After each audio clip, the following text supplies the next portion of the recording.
in this particular video, we will see how we can change the dimensions of the border as per our requirement so that we can make the boxes of different sizes, maybe smaller or larger.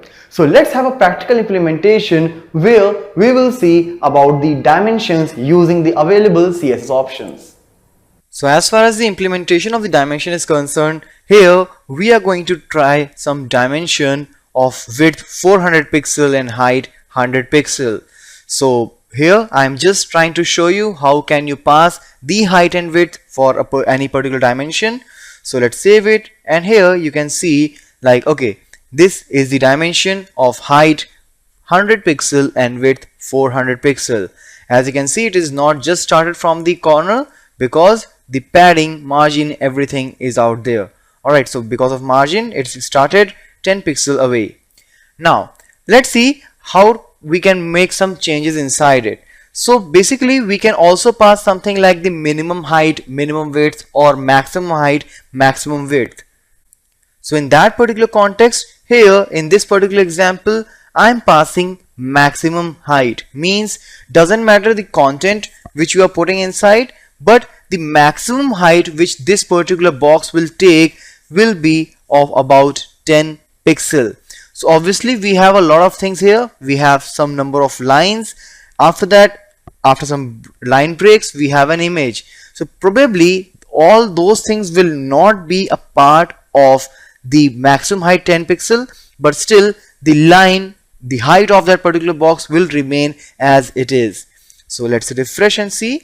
So here you can clearly see like this is the 10 pixel height, but still all the content is not inside that. So if you want to restrict in any particular circumstances, you can use the minimum height or maximum height. Similarly, I can do that for minimum height as well. So minimum it will be 10 pixel, but maximum it can take up to the content. Alright, so now you can see the content is here, so the box size got changed. And mind it, the image is outside the paragraph obviously, so it will not, the box will not cover the image part. Similarly, let's say minimum height is 100 pixel, and let's remove some of the things inside. Like I will remove a couple of lines, I'll refresh, but even you see the content is less, but as I said, the minimum height is 100 pixel. It will take 100 pixel whether it is required or not. And very similarly, we have the concept for minimum width and maximum width as well. So let's say I'll say maximum width is 400 pixel. I'll just remove this minimum from here. I'll just take the default 100 pixel height. Alright, now if I will put some shorter width, alright, so now maximum width is 40 pixel. The content is not able to adjust inside, but still you can see somehow it managed because maximum width which you can pass here is 40 pixels. Similarly, if you can want, you can pass the minimum width as well.